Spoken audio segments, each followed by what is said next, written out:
I remember the exact moment when everything changed. It wasn't a grand, cinematic revelation. It was more like a slow burn, a spark that ignited something deep within me. I was cornered, not just backed into a wall, but trapped in a space where every possible escape route was blocked. It felt like the universe itself had conspired against me, testing how far I could bend before I broke. The pressure was suffocating like a heavy weight pressing down on my chest, making it hard to breathe. I could hear the voices of everyone who had ever doubted me, their whispers like venom in my ear, reminding me of every failure, every mistake, every missed opportunity. It was a dark place, but in that darkness, something shifted inside me. The pain, the fear, the humiliation. They all coalesced into a single raw emotion. Rage. Not the kind of blind rage that makes you lose control, but a cold, calculated fury that sharpens your focus and burns away every distraction. I realized that in this moment, I had a choice. I could give in to the fear, let it swallow me whole, and accept defeat, or I could fight. Not just fight, but fight with every ounce of strength I had, with a ruthlessness I didn't even know I possessed. The decision was made in an instant, but it felt like a lifetime. I took a deep breath, clenched my fists, and let the fear morph into something new. Resolve. I wasn't going to be a victim anymore. I wasn't going to be the one who sat on the sidelines, watching as others passed me by. I was going to become the kind of person who took what they wanted, who didn't apologize for their ambition, who didn't ask for permission. I knew then that to survive, I couldn't play by the rules anymore. The world isn't a fair place. It's not a place where good things happen to good people simply because they deserve it. It's a place where the strong devour the weak, where the cunning outmaneuver the honest, and where only the ruthless rise to the top. I started by looking inward.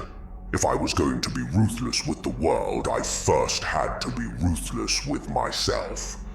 I had to cut out every excuse, every justification I'd been using to explain my failures. It was easier to blame others, to think the world was against me, but deep down, I knew that wasn't the truth. The truth was, I hadn't been giving it my all. I hadn't been willing to go to the lengths required to truly succeed. I'd been holding back, afraid of what it would cost me. But that fear was gone now. I burned it away with my decision. The next step was harder. I had to stop caring what others thought of me. That was a tough pill to swallow because I had spent so much of my life trying to be liked, trying to fit in, trying to make everyone around me comfortable. But comfort is the enemy of progress, and the need to be liked is the enemy of ruthlessness. I realized I didn't have time to waste worrying about how I was perceived. I had to focus all my energy on the goal, on moving forward, on clawing my way out of the corner I'd been trapped in. So, I let go of the need for approval, and it was liberating. For the first time, I felt free to make decisions based solely on what I needed, not what others expected of me. And that was just the beginning. Once I made the choice to fight, everything changed. It was like a switch had been flipped, and suddenly the world looked different. I could see opportunities where before there had been only obstacles. I started taking risks I never would have considered before. I wasn't reckless. I was strategic. I was playing the game now, and I was playing to win. It wasn't about being fair. It was about being smart, being faster, being willing to do what others wouldn't. People began to notice the change in me. Some admired it, but most were threatened by it. They could sense that I wasn't the same person they once knew, and it scared them. It's funny how people claim to want honesty, but when they see someone who truly embraces their raw, unfiltered self, they recoil. They preferred the version of me who was easier to control, who fit neatly into their expectations. But I wasn't going back to that. I had chosen my path, and I knew it wasn't for everyone. I didn't need them to understand. I didn't need their approval. I needed results. It's strange how once you decide to be ruthless, the universe starts testing you in new ways. It's like it senses your resolve and wants to see if you really mean it. The obstacles didn't disappear. They got bigger. The challenges didn't lessen, they multiplied. But it didn't faze me anymore. I had already made the hardest decision, to fight, no matter what. Every challenge was just another chance to prove to myself that I had what it took. And each time I pushed through, each time I refused to give up, I felt a little bit of the old me die away, replaced by someone stronger, sharper, hungrier. That's when I realized something important. The ruthless aren't born. They're made. They're created in moments of hardship, forged in the fires of adversity. It's not about being naturally cold-hearted or cruel. It's about deciding that you're worth fighting for. That your dreams, your goals, your future are worth every ounce of effort, every drop of sweat, every sacrifice. It's about knowing that if you don't fight for what you want,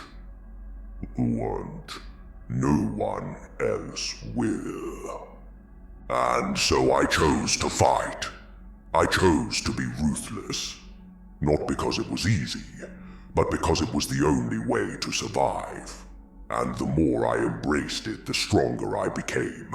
I learned to trust myself, to rely on my instincts, to push past the point where most people would give up.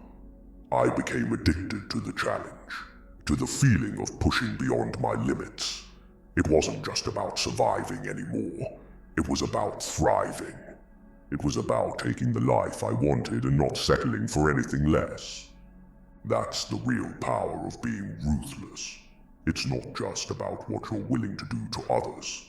It's about what you're willing to demand from yourself. It's about setting a standard so high that it scares even you, and then rising to meet it. It's about looking fear in the face and daring it to stop you. And in that moment, when I made the choice to fight, I knew I wasn't just surviving. I was becoming unstoppable.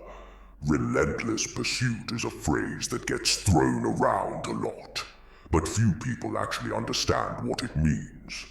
They think it's about wanting something badly enough, or simply working hard.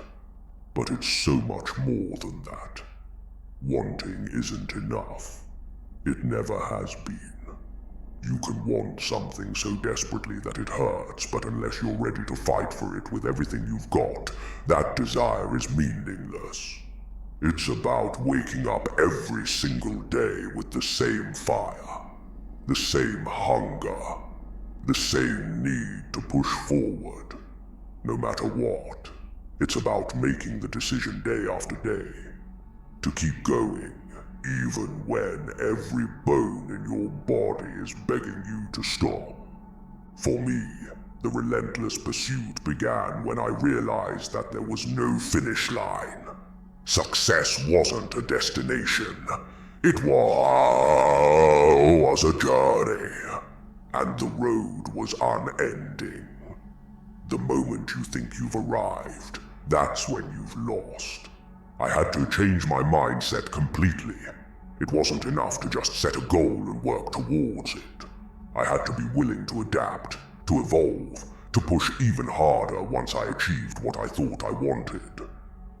It was about raising the bar constantly, never settling for what I had, always reaching for more.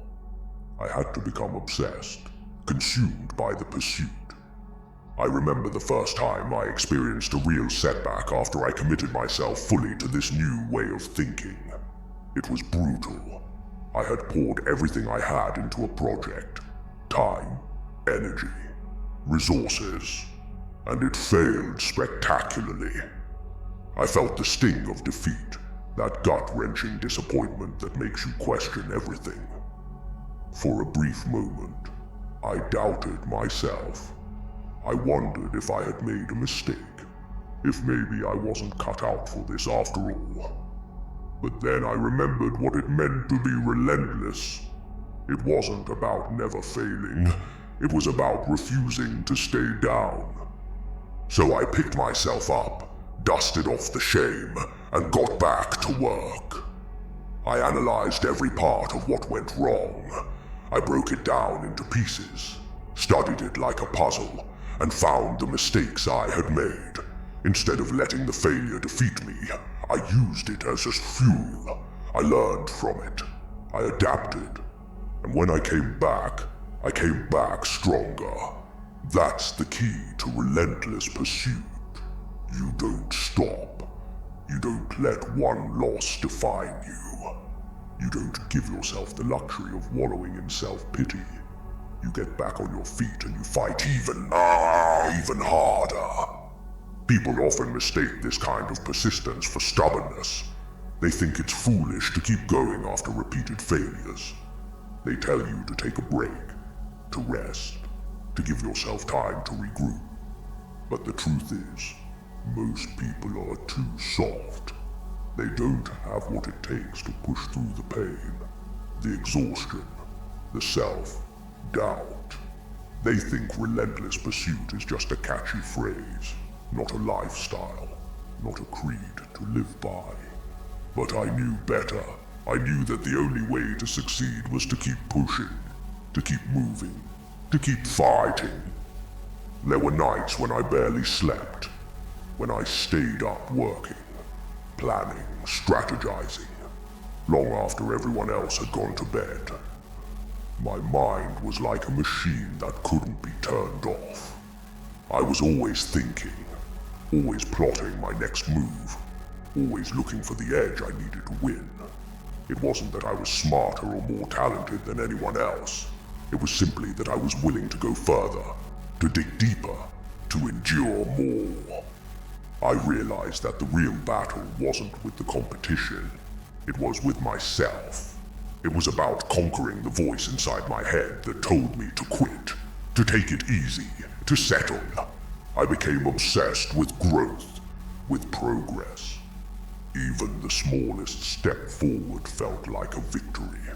I learned to celebrate the little wins not because they were enough on their own, but because they were proof that I was moving in the right direction.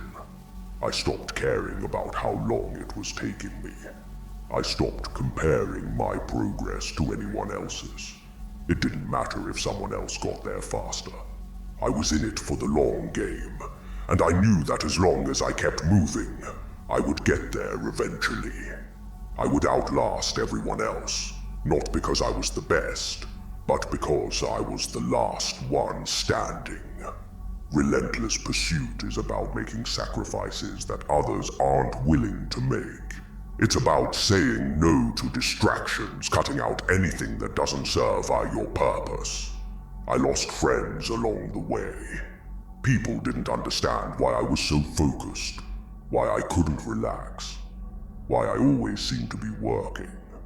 They thought I was obsessed, and they were right. I was obsessed. I had found something worth fighting for, something that lit a fire inside me, and I wasn't going to let it go out. I couldn't. I wouldn't. I remember pushing through physical pain, ignoring the signals my body was sending me to stop. I would tell myself that pain was temporary, that it was just a barrier I needed to break through. The mind is a powerful thing. It can convince you that you're too tired, too weak, too broken to continue. But once you learn to override that voice, once you learn to push past it, you realize just how much more you're capable of. You realize that most limits are self-imposed, that they're just imaginary lines we draw to keep ourselves comfortable. But comfort is the enemy. It's the thing that keeps you stuck, that lulls you into complacency. I became relentless because I refused to settle. I refused to accept that this was as good as it was going to get. I knew there was more out there for me, more I could achieve, more I could become.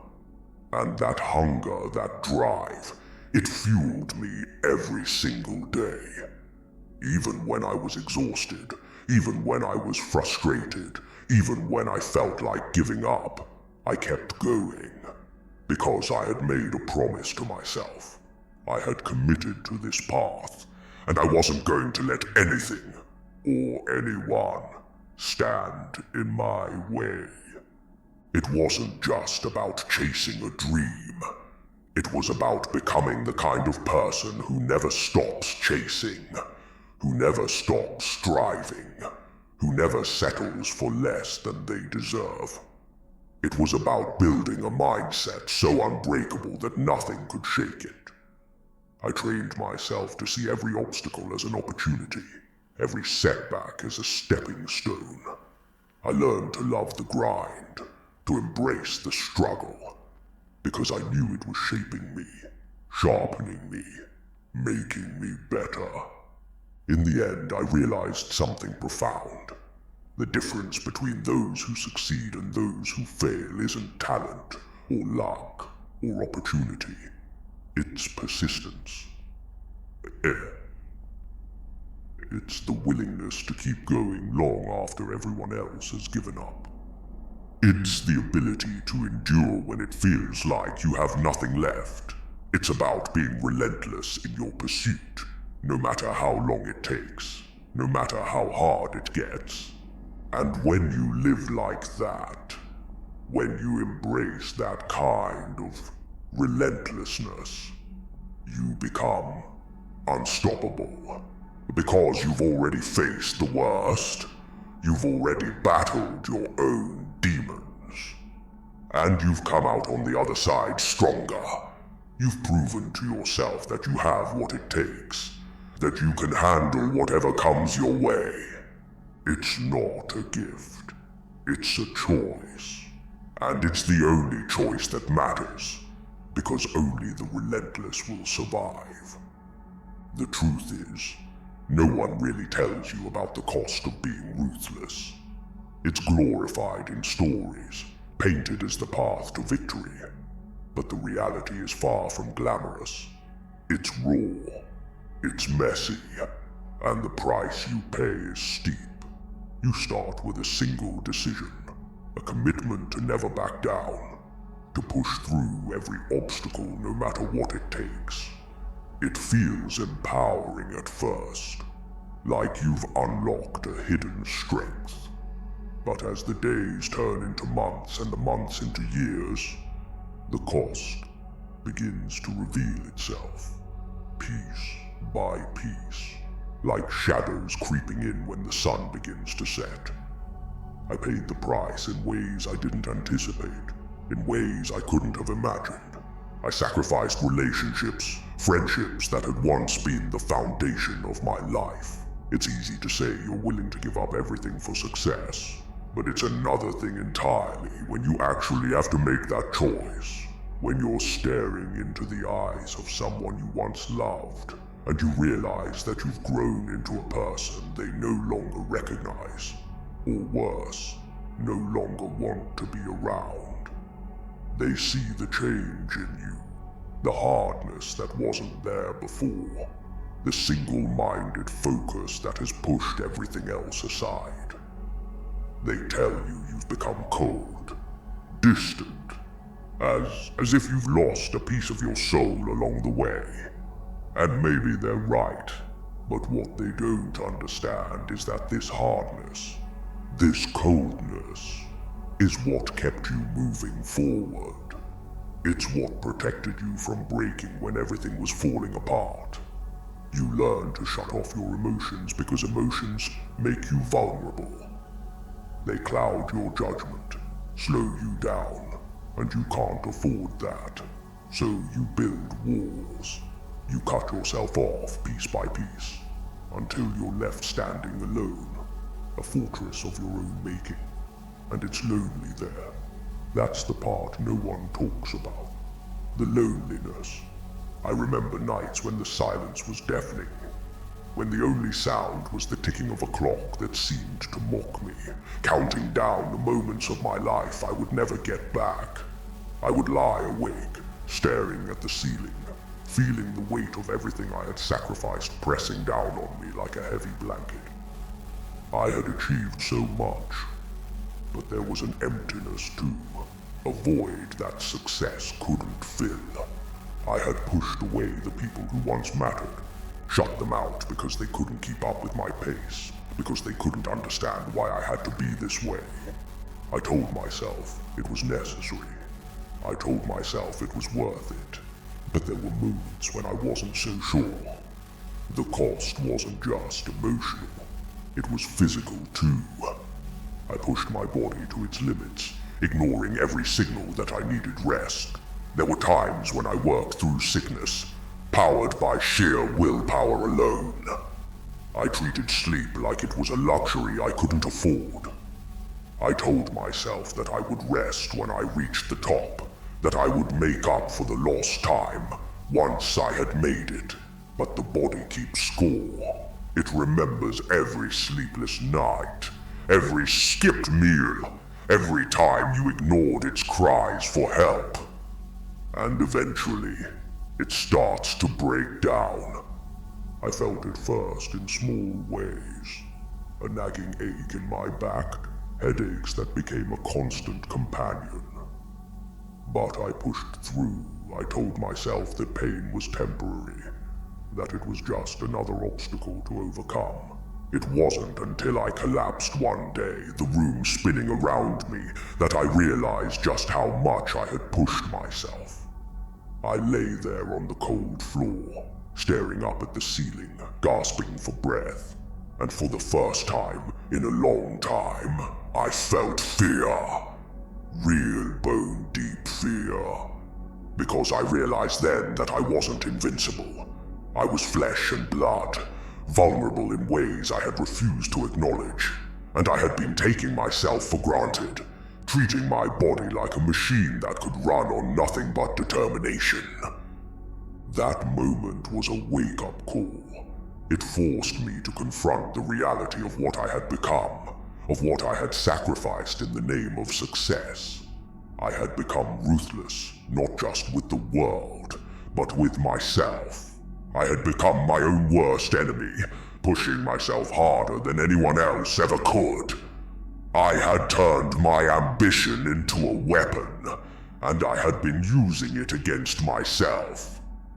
The emotional cost is harder to measure, but it's there, lurking beneath the surface. I lost parts of myself along the way, pieces I'll never get back. The innocence, the naivety, the part of me that once believed in happy endings. They were the first to go. I hardened myself because I had to. I convinced myself that vulnerability was weakness, that empathy was a distraction, and maybe I was right. Maybe I wouldn't have survived if I hadn't made those choices. But it came at a price. I found myself growing numb to things that once moved me. Achievements that should have felt like triumphs were met with a hollow sense of completion. I had become so focused on the pursuit that I forgot how to enjoy the victories. Each goal reached was just another box to tick off, another step towards an ever-moving horizon. The more I achieved, the less satisfied I felt. It was like drinking salt water. The more I consumed, the thirstier I became. It's a strange paradox, this life of relentless pursuit. The harder you chase, the more elusive the satisfaction becomes. You tell yourself that the next milestone will be the one that finally brings you peace. But it never is. It's always just out of reach, pulling you further and further away from everything else. You become a prisoner of your own ambition, locked in a cycle of chasing, achieving, and immediately setting your sights on the next target. I had to come to terms with the fact that there are no real victories in this game, only temporary wins. The real victory is learning to live with the choices you've made, to accept the sacrifices without letting them consume you. It's about finding a way to balance the drive with a semblance of humanity, to remember why you started in the first place, before you lose sight of it completely. But make no mistake, if I had to do it all over again, I would. Because the truth is, I don't know any other way to be. I was forged in the fire of my own ambition, shaped by the sacrifices I made. The pain, the loneliness, the sleepless nights, they've become a part of me. They're the scars I wear, not with shame, but with pride. Because they're proof that I was willing to do what it took. They're proof that I survived. And maybe that's the real cost of being ruthless. You lose the person you once were, but in return, you become someone new, someone stronger, someone unbreakable. You learn to carry the weight of your choices, to live with the consequences, because you know that without them, you wouldn't have made it this far. So yes, the price is high, but for me, it was worth it. Because in the end, only the ruthless survive. And I'm still here,